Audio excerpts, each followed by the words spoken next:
El 31 de octubre tiene lugar una celebración. Si os preguntara qué se celebra en este día, estoy seguro que dentro del campo evangélico la respuesta sería clara y unánime: el Día de la Reforma. Esta festividad recuerda el principio de la Reforma de la Iglesia, iniciada en el siglo XVI por Martín Lutero, movimiento que cambió el cristianismo y que marcó la historia en general. Al principio, el Día de la Reforma se celebraba el 10 de noviembre, fecha del nacimiento de Lutero. Después pasó a celebrarse en la fecha de su defunción, que era el 18 de febrero. En algunas iglesias actualmente se celebra el último domingo de este mes, pero en general, y desde 1617, mayormente se ha observado el 31 de octubre para recordar este importante acontecimiento.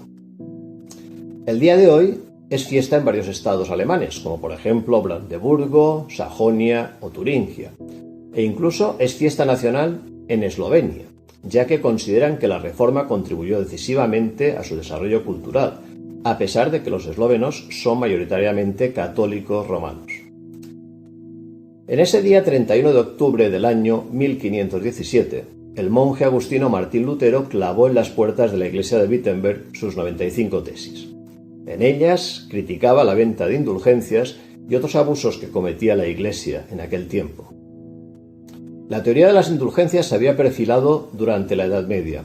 El que obtenía una indulgencia no obtenía el perdón de sus pecados, para lo cual se consideraba imprescindible la confesión, pero sí que podía cambiar la penitencia, que en algunos casos era bastante dura, por una limosna. La compra de indulgencias, según declaró el Papa Sixto IV, también beneficiaba a las almas del purgatorio, acortando el tiempo de estancia allí.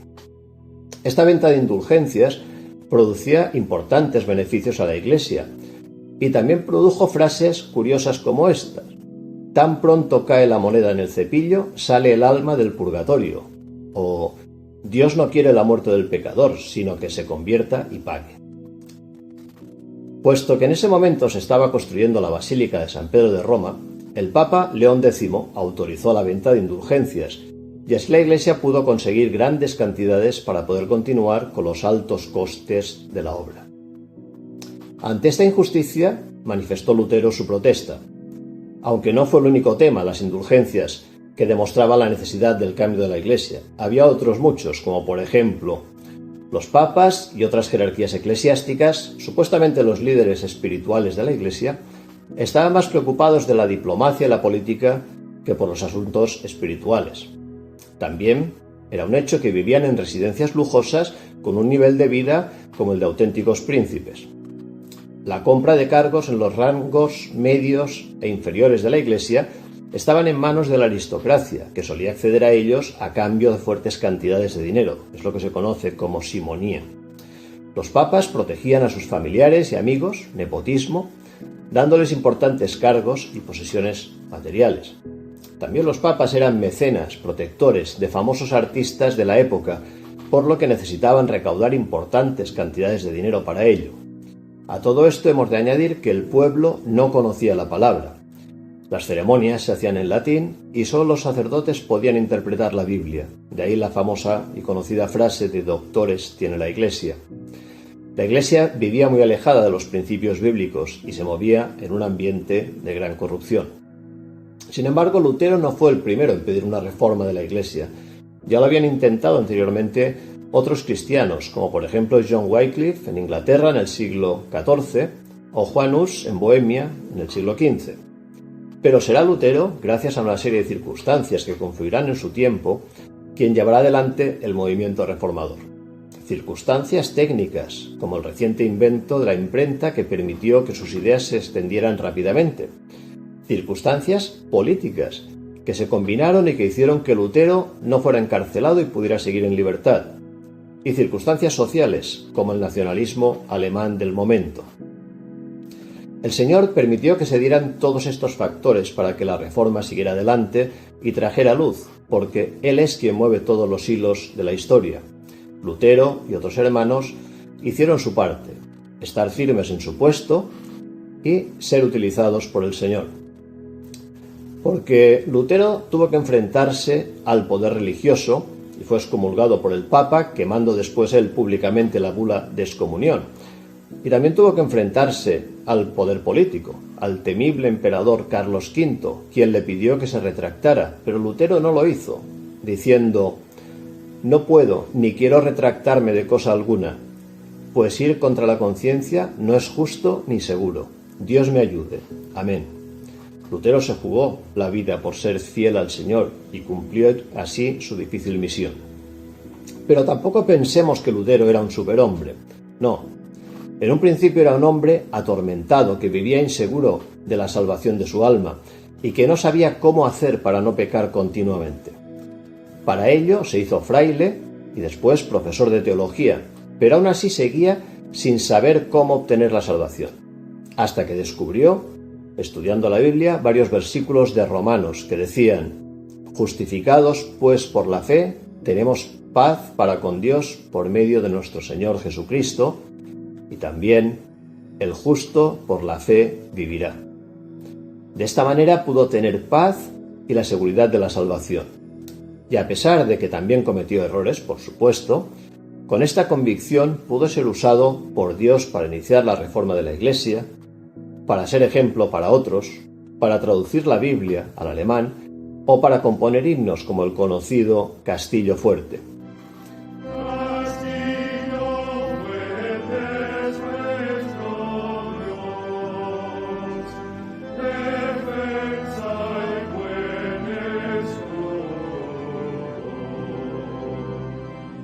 Recordemos que la reforma evangélica del siglo XVI fue basada sobre 5 grandes conceptos bíblicos. Sola gracia, que afirma que la salvación es solo por la gracia de Dios, nadie la merece. Solo Cristo, que sostiene que la justificación se obtiene solo por los méritos de la muerte de Cristo en la cruz. Sola fe, que significa que solamente por medio de la fe en la persona y la obra de Jesús podemos ser aceptos delante de Dios. Sola Escritura, que concluye que la palabra de Dios es la única autoridad para que el pecador encuentre el camino de la salvación. Y solo Gloria a Dios, que declara que el creyente reconoce que solo Dios Padre, Hijo y Espíritu Santo merece toda la honra y la gloria por su obra salvadora. Demos gracias al Señor por la libertad que tenemos hoy, por su palabra que ha llegado hasta nosotros y por los hermanos que trabajaron en el pasado para que todo esto fuera posible. Feliz Día de la Reforma.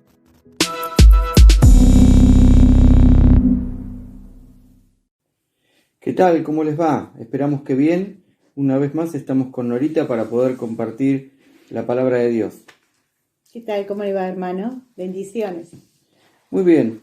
Ustedes seguramente habrán visto un video que Nori puso en el grupo de WhatsApp para poder compartir acerca de la vida de Martín Lutero, quien fue algunos detalles importantísimos en la vida de este hombre genial. Verdaderamente tenemos que decir que el Señor se ha valido de un hombre, un instrumento muy valioso en los años 1500.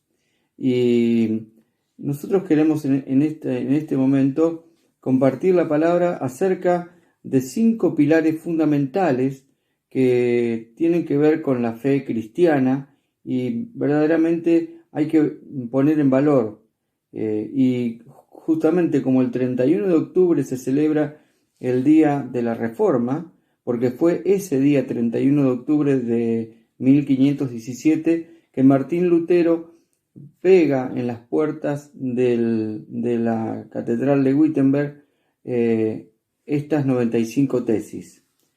Esto que vamos a dar de estos 5 pilares de la fe tienen que ver con, en algún sentido, un resumen, porque Martín Lutero comienza a investigar y a estudiar la palabra de Dios y tenía él algunas dudas. Una de las dudas que tenía era en cuanto a la salvación eterna. No tenía seguridad de salvación Martín Lutero.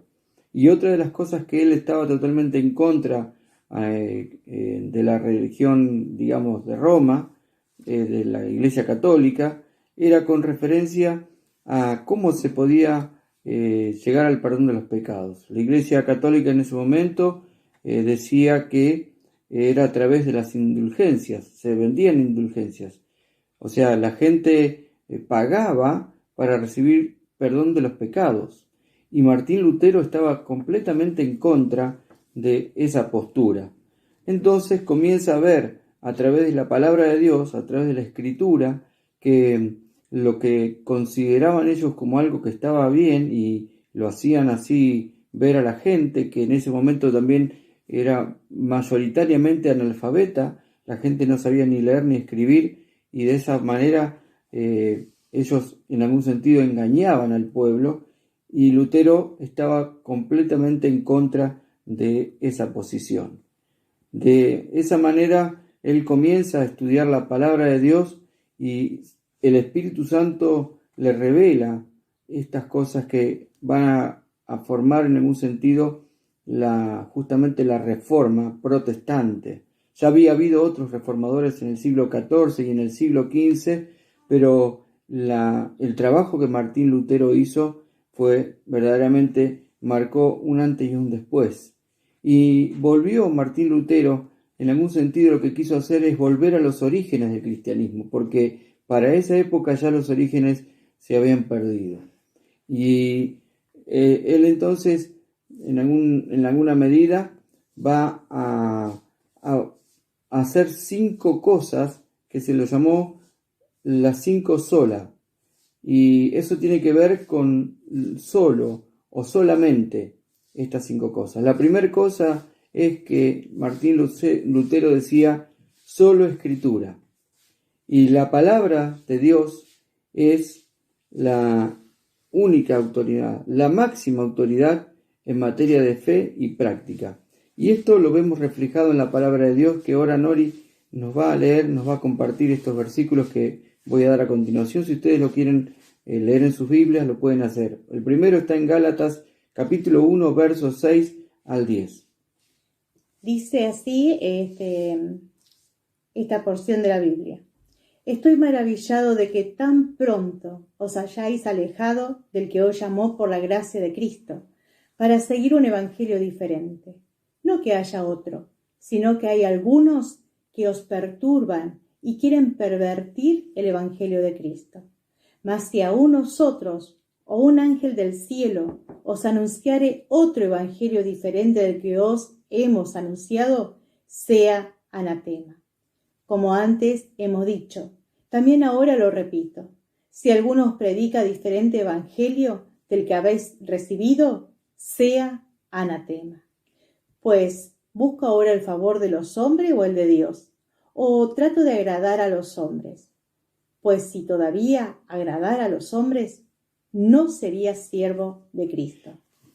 Ya en el primer versículo que vos leíste, Nori, refleja esto que Lutero decía, que la palabra de Dios es la máxima autoridad. Y Pablo, en esta carta a los Gálatas, les dice, estoy maravillado de que tan pronto se hayan alejado del que os llamó por la gracia de Cristo para seguir un evangelio diferente. Ellos conocían el evangelio de Cristo, pero se ven alejados para seguir otro evangelio, siguiendo otro mensaje. Por eso al final, después, ya sobre el final, él dice que cualquiera que viniera anunciando cualquier otro evangelio, sea llamado anatema, y anatema significa maldito. Es muy fuerte la aseveración, pero realmente lo que Lutero hizo fue poner en valor nuevamente la palabra de Dios como máxima autoridad. Y no solamente echó por tierra el concepto católico que había en esos años, y que en alguna medida está ahora también, sino también lo que en la actualidad también se conoce en algún sentido con otras confesiones de fe, como el mormonismo. El mormonismo, por ejemplo, ellos usan la Biblia, pero también consideran de que la Biblia está incompleta sin el libro de Mormón. Entonces, esta palabra que estamos leyendo en Gálatas viene justamente a reafirmar la autoridad única de la Biblia. Y otro texto que es muy conocido, que está en 2 de Timoteo 3:16, va a decir: Toda la Escritura es inspirada por Dios y útil para enseñar, para redarguir, para corregir, para instruir en justicia, a fin de que el hombre de Dios sea perfecto, enteramente preparado para toda buena obra. no dice alguna parte de la Escritura, dice toda la Escritura es inspirada por Dios.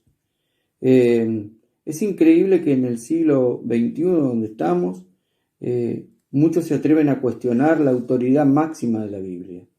Y esto quiero decirles que también en algún sentido es una artimaña del enemigo, de Satanás, para desviarnos de la atención de que Dios quiere que prestemos a la palabra de Él, a su palabra, a la Biblia. Y es incuestionable, porque toda esa escritura está inspirada por Él. Y muchos me dicen, y les dirán a ustedes también, pero la Biblia fue escrita por hombres. Pero todos estos hombres fueron inspirados por Dios y siguieron la línea de lo que Dios quería contarnos, lo que Dios quería hacer llegar al ser humano. Por eso es importantísimo tener en cuenta que la palabra de Dios no es un libro comparable. La Biblia no es un libro que se pueda comparar con ningún otro. Y Lutero eso lo sabía y lo ponía en valor, por eso decía solo escritura.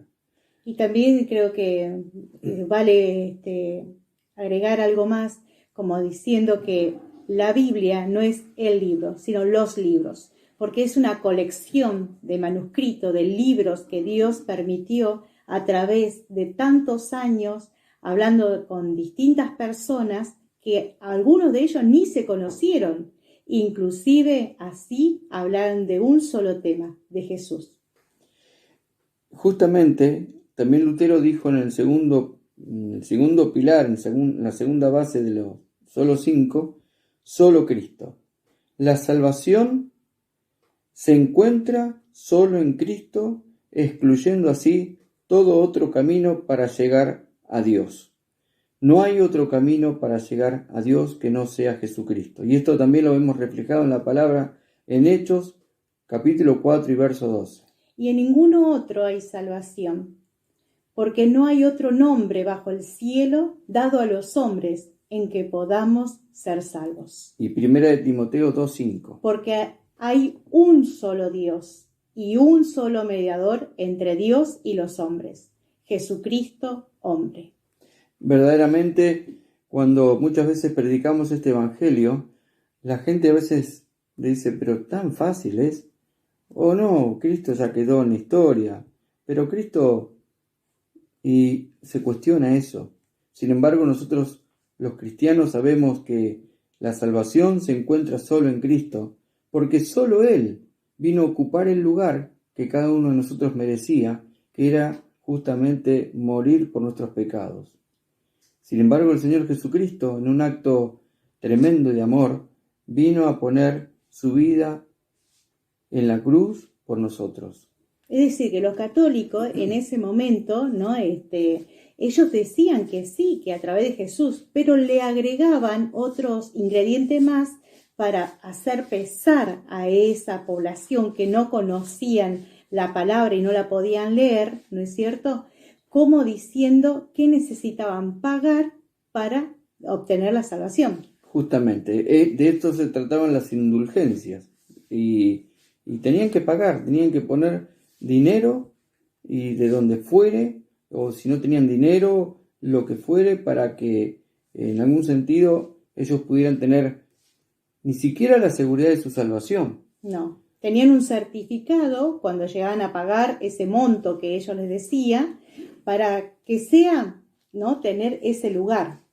Y además está a decir que en ese momento se estaba construyendo también la catedral de San Pedro. Por eso la iglesia necesitaba recaudar muchísimo dinero, cosa que así fue, para hacer y terminar aquella construcción que hoy la vemos en pie, aún en la actualidad. Todo esto fue a costa de un tremendo engaño. Hay que decir justamente esto porque esto es real. Y justamente hoy también la Iglesia Católica es algo que no puede negar. Nosotros confesamos y creemos que solamente es por la obra redentora de Cristo en la cruz que podemos tener la salvación de nuestra alma y el perdón de nuestros pecados. Para ellos, en ese momento, cuando comprendieron lo que la Biblia dice, fue un alivio, porque ellos vivían atemorizados de que se iban derecho al infierno.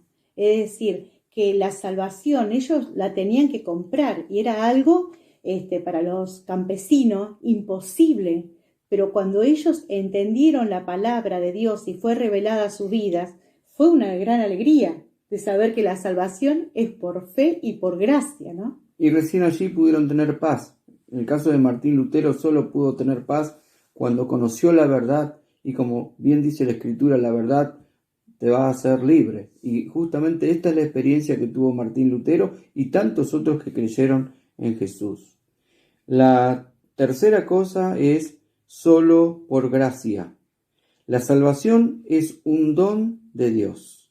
Por tanto, es algo que el pecador recibe de forma inmerecida, basada en los méritos de Cristo, alcanzados durante su vida, su muerte y su resurrección. Muchos, y en ese momento también la iglesia decía que la salvación era por gracia, pero agregaban a esto las obras, las buenas obras, que para poder alcanzar la salvación ellos tenían que también hacer buenas obras. Sin embargo, la palabra de Dios, y esto Lutero también lo descubre y lo expresa, y también en el libro de Efesios, en la carta a los Efesios, el apóstol Pablo, en capítulo 2, desde el verso 4 al 9, dice cosas muy significativas, y lo vamos a recordar ahora.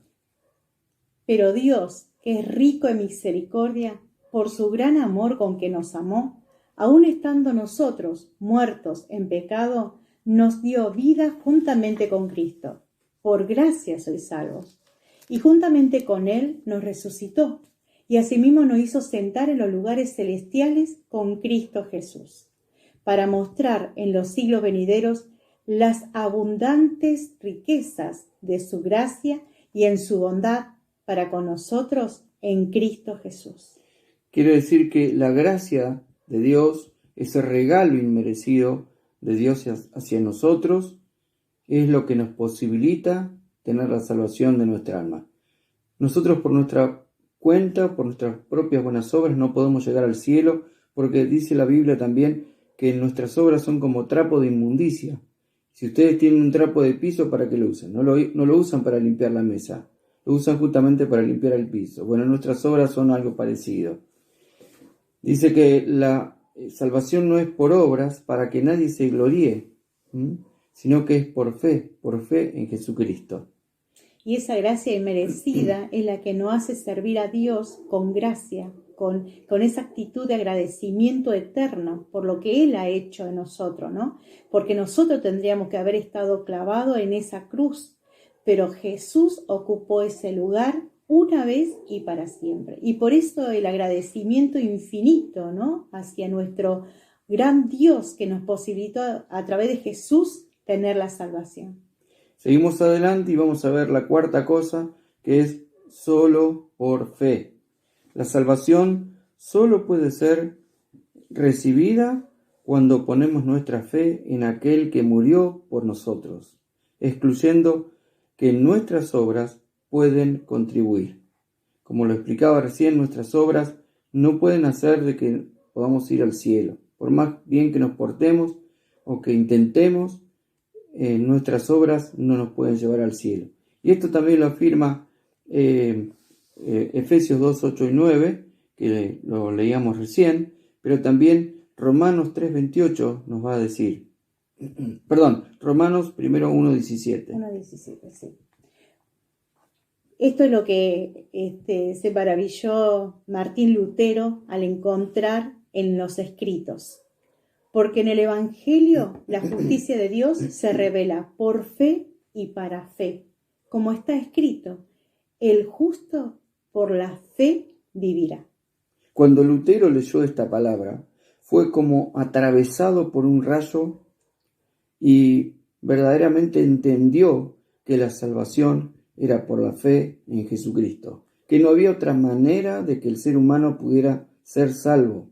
Y cuando decimos ser salvo del infierno, ser salvo de una eternidad sin Dios. Y cuando también siguió leyendo, se encontró con otro pasaje en Romanos capítulo 5, versículo 1 y 2. Justificado pues por la fe, tenemos paz para con Dios por medio de nuestro Señor Jesucristo, por quien también tenemos entrada por la fe a esta gracia, en la cual estamos firmes y nos gloriamos en la esperanza de la gloria de Dios. Somos justos por la fe, ¿m? Y tenemos paz para con Dios por medio de nuestro Señor Jesucristo.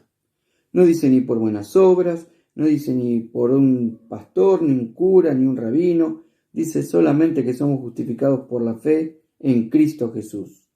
Y nuevamente el versículo 2 vuelve a afirmar contundentemente que también tenemos entrada por la fe a esta gracia, a este regalo de Dios, en la cual estamos firmes y nos gloriamos en la esperanza de la gloria de Dios. Fíjese qué maravillosa este hallazgo que Dios mismo le permite encontrar a Lutero, y a partir de allí Lutero tuvo la seguridad de su salvación, como vos y yo la tenemos cuando hemos puesto nuestra fe en Jesucristo. Eso es maravilloso y no todos lo tienen. En quinto lugar, Lutero dijo que es solo la gloria de Dios. El propósito de la salvación que recibimos es glorificar a Dios, poner de manifiesto las virtudes de su carácter. Nosotros hemos sido salvos, pero no solamente para ir eternamente con el Señor una vez que partamos de este mundo, sino que mientras estamos en nuestra vida tenemos que ser personas que den solamente la gloria a Dios. A nosotros como seres humanos, por mejores cosas que hagamos y sirvamos a Dios, la gloria no es para nosotros, es para Dios. Y de esto también habla la palabra de Dios en Hebreos capítulo 13, versos 20 y 21. Y el Dios de paz, que resucitó de los muertos a nuestro Señor Jesucristo, el gran pastor de las ovejas, por la sangre del pacto eterno, os haga aptos en toda obra buena para que hagáis su voluntad, haciendo Él en vosotros lo que es agradable delante de Él, por Jesucristo, al cual sea la gloria por los siglos de los siglos. Amén. Si hay una forma de dar la gloria a Dios, está en este texto de Hebreos 13:21 sobre todo. Os haga aptos en toda obra buena para que hagáis su voluntad, haciendo Él en vosotros lo que es agradable delante de Él por Jesucristo. Y Él merece toda la gloria. Nosotros no merecemos la gloria, el Señor sí. ¿Y saben por qué quisimos hablar de esto hoy? Porque muchas veces de estas cosas, tristemente en las iglesias cristianas, no se habla. Se hablan de muchos temas. Se hablan de temas de cómo en 10 pasos ser felices. En 8 lecciones rápidas, cómo prosperar. En muchos casos, tristemente, se han olvidado el pilar fundamental de la fe. Y en este tiempo, en este 31 de octubre, celebramos esta cosa tan tremenda, esta proeza de este hermano nuestro, Martín Lutero, que él justamente se jugó, ¿no?, por el Señor. Que en alguna medida nosotros también podamos aprender a jugarnos por el Señor, a identificarnos plenamente con el Señor, y que sigamos proclamando este mensaje que va a ser de bendición para generaciones venideras. Cuando pensamos qué le dejaremos a nuestros hijos o a nuestros nietos o a la generación venidera, pensemos que el tesoro más grande que tenemos para dejarles es la palabra de Dios y el mensaje del Evangelio. Por eso nosotros, como hijos de Dios, hoy tenemos que seguir proclamando, seguir evangelizando, seguir viviendo la vida en obediencia a la palabra de Dios. Y seguramente valdrá la pena al fin de nuestros días. Cuando la palabra de Dios te confronta, ¿no?, como lo hizo con Martín Lutero, es cuando ahí tiene el poder. Porque mientras nosotros somos confrontados por la palabra, se está escribiendo en nuestra mente y en nuestro corazón algo distinto. La vida de Lutero cambió totalmente cuando comprendió, ¿no?, cuando el Espíritu Santo abrió sus ojos espirituales. También nosotros tenemos que orar a Dios, pidiendo que nos abra nuestros ojos espirituales para ver en las letras, letra viva, que es la voz de Dios a nuestra vida, a nuestra conciencia. Cuando a él le dijeron que tenía que retratar de todo lo que él había dicho, dijo, no puedo, ¿no? Contradecir a lo que hay en mi conciencia. ¿Por qué? Porque el Espíritu Santo de Dios era el que había sellado esa palabra en su corazón y en su mente. ¿Estás siendo confrontado por la palabra de Dios? Dios quiera que podamos ser confrontados todos los días para poder ser transformados por el poder de Dios y que este evangelio sea transformador no de nosotros, sino también de nuestra gente que está alrededor nuestro. Qué firme convicción la de Martín Lutero. Es un muy buen ejemplo para nosotros hoy, donde los valores son alterados, donde se dicen muchas cosas, pero no tienen sustento. Nosotros tenemos la palabra de Dios y tenemos el ejemplo del Señor Jesucristo primero, pero de hombres también, que el Señor usó como instrumentos y canales de bendición, como en el caso de tantos reformadores y en este caso de Martín Lutero. Que el Señor te bendiga y nos ayude a cada uno de nosotros cada día para seguirle fielmente hasta el final.